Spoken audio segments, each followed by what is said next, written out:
Hello, it's been a while. I'm hot off of number one, washing up, fun, but also having like a surprise hour-long conversation with some of my friends back in China. Now, I know I talk about it a lot, guys, but you have to understand this was a big chunk. You've met me at a very Chinese time in my life. The way I would describe it, right, is have you ever had one of those holidays or I know people from other contracts, right? We've done like a 3-month contract, or like I said, for 9 to 5 friends, a holiday, a week that was just perfect, and you made connections with maybe new people or deeper ones with ones you already knew. You saw new places, you were experiencing new language, you were doing stuff that you only enjoyed. Imagine doing that for 28 months. So yes, I talk a lot about China. It actually, sometimes it's thrust upon me, right? I think I went through a phase when I got back. So I got back 1st of May. So May, June, July, August, September, October, November, December. 8 months, right? You would think by 8 months that I would have moved on, per se, right? Or certainly that my brain would have moved on. But oh no, I actually think it's the opposite. I think I had a couple of weeks when I got back where I had full-on reverse culture shock.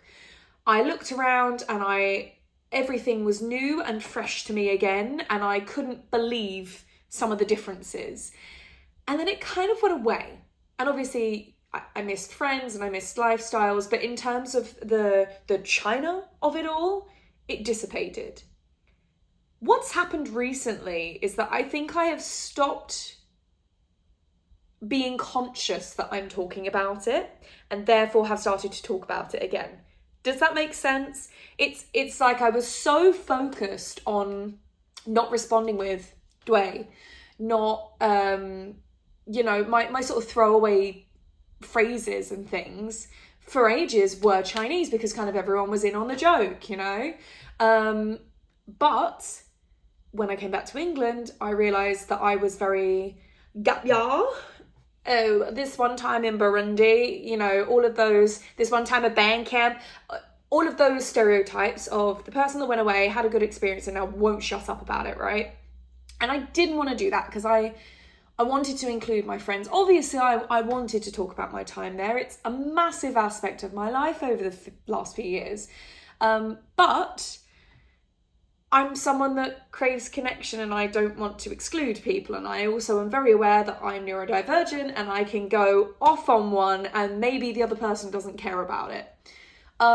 So I made a real conscious effort to stop myself, to not say dui, to not, swear in Chinese and all of these little things that have become so habitual for me. And I think I thought I was over it. So I stopped trying, and what's happening now is that I've let my guard down and they're just coming out. They're just flowing out of me and I can't stop them. So there's triggers, right? So I was doing a gig the other day. I'm singing a bunch of Christmas songs.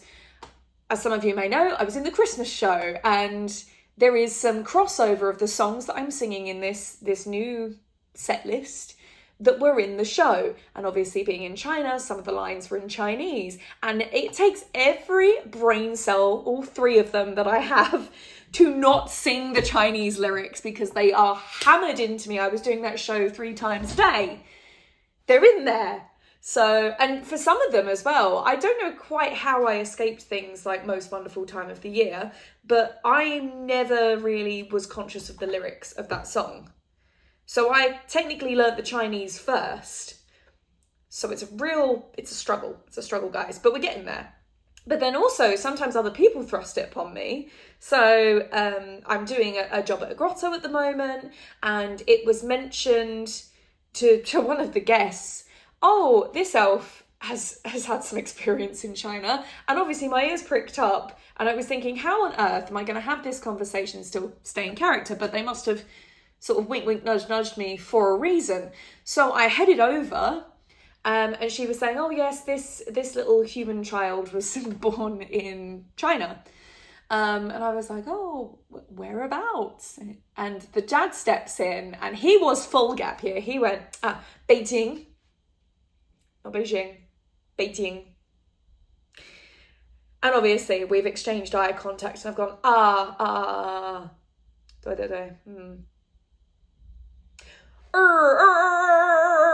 and obviously we've had that eye contact. We've had that, oh, you'd be knowing. Everyone around me is just seeing me go,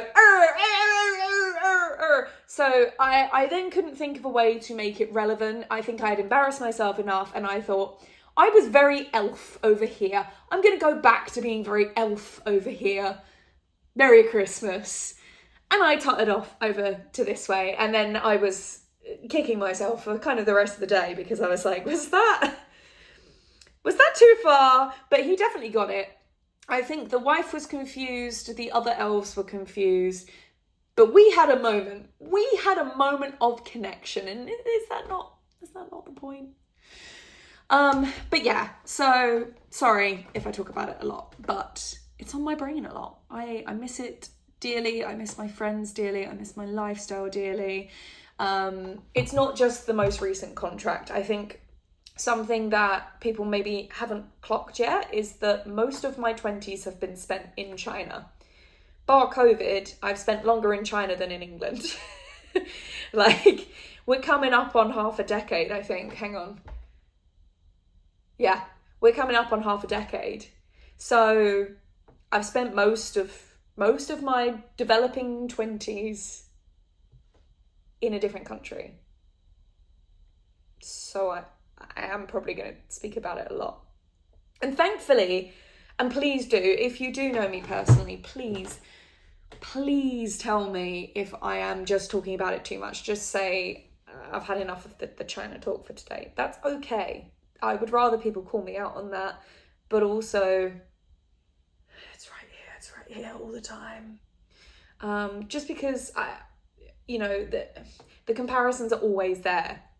When you live an entire life somewhere, then you're gonna compare it in the same way that full-on expats or people that immigrate are always going to compare to their home country. You know, when I was over there, I was talking about England a lot. It's just how it goes. But I guess it's difficult for people that haven't lived abroad to understand. But then at the same time, I think it's a uniquely China problem, because I've also lived in the US and Greece, and I do not speak about them with the same fervour that I speak of China. I speak of Disney a relatively high amount, but I also think that comes into the cultural zeitgeist a lot more. People are always talking about Disney because they're everywhere, and I do have the inside scoop on certain things, or I have very informed opinions, and it's rare that I have informed opinions, so I have to toss my hat in the ring where I can. But yeah, other than that, been doing the Christmas contract.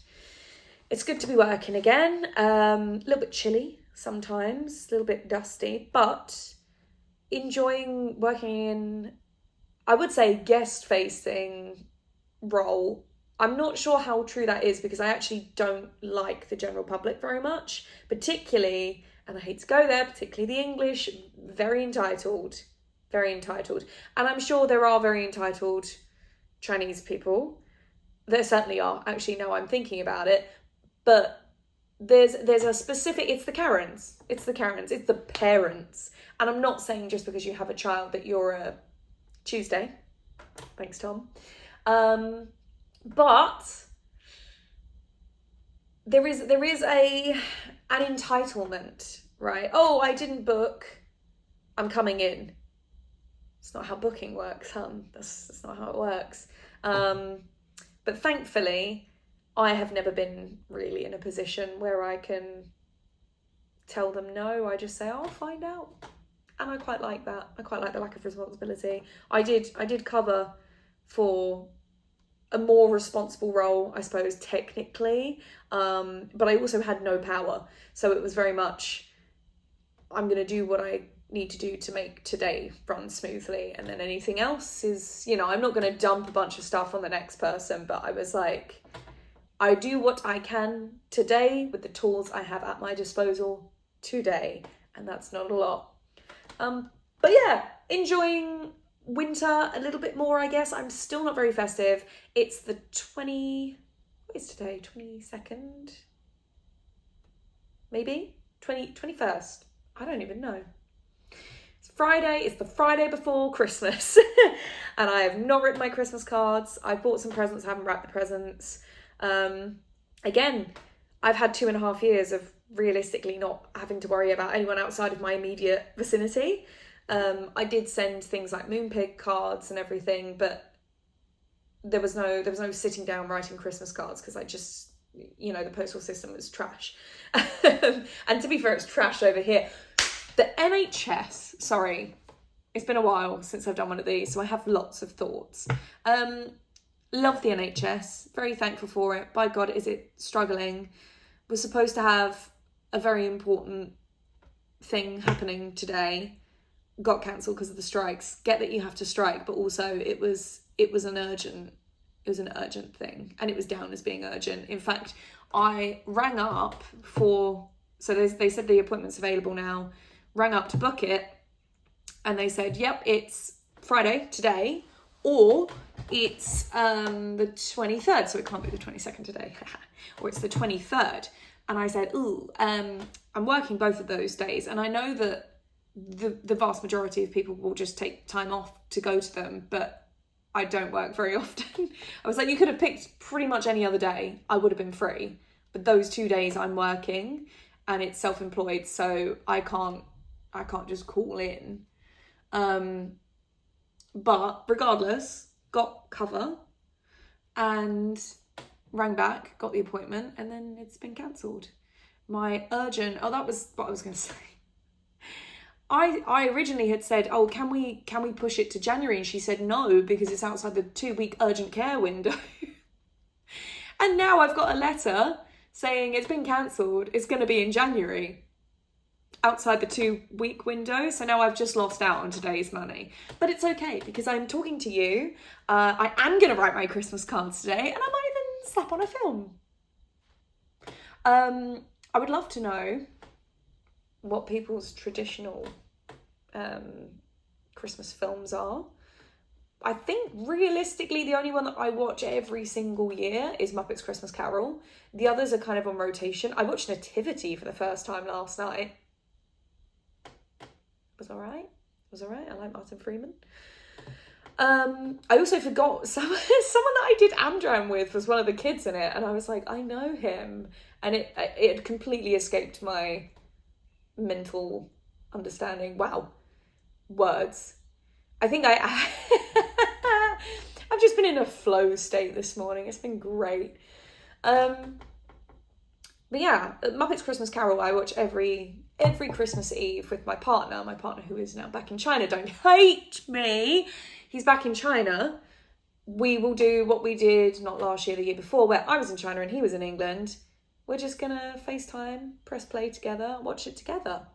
My mum is very happy that I'm gonna be home for the first Christmas in about 6 years. I'm less excited, not because I don't look forward to it, but I've had time away from it for so long now that I have other traditions. I know I said I only have one Christmas film, but obviously I have Christmas traditions, and I also have experienced very odd Christmases. So for me now, the idea of you wake up at a certain time, you do the presents, you have the dinner, like that's kind of fallen to the wayside.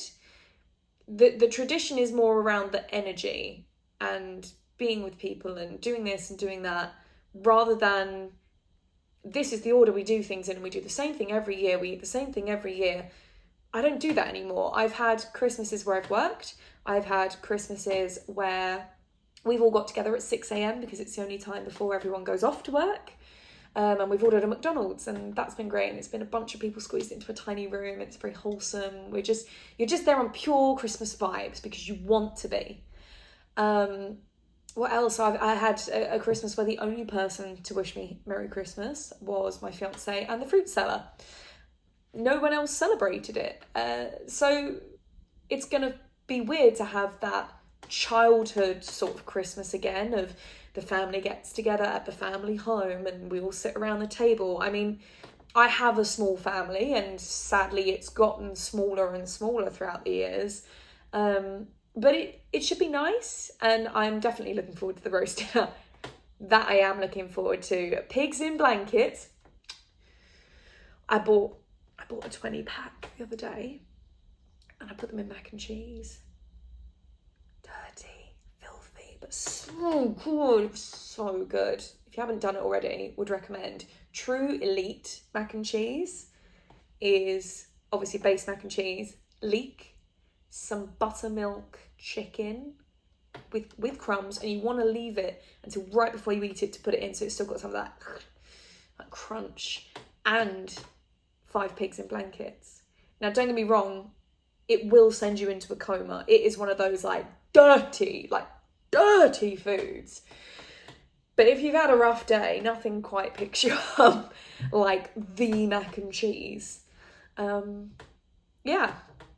I'm going to stop prattling on now because I've come to you with kind of nothing major, no deep thoughts. I just want to know about your Christmas movies and to let you know that I'm sorry that I'm always talking about China. 再见, friends.